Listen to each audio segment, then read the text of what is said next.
यार मैं बुरा नहीं हूँ, बस थोड़ा सा जज्बाती हूँ।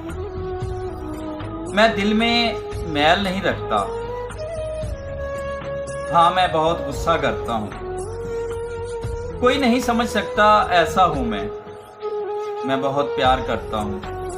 कभी कभी तो लोग मुझे पत्थर दिल भी कहते हैं, पर मेरा अल्लाह जानता है कि कितना मोम हूँ मैं। क्योंकि मैं बड़ी बड़ी बातें सहकर छोटी छोटी बातों पर रो लेता हूँ। मैं अंदर से उदास होकर भी दूसरों के सामने खुश दिखाई देता हूँ। मैं अक्सर रातें जागकर गुजारता हूँ। मैं कहीं भी जाऊँ तो अक्सर खामोश रहता हूँ। मुझे अक्सर लोग मगरूर कहते हैं, मगर मैं किसी को दुख देकर भी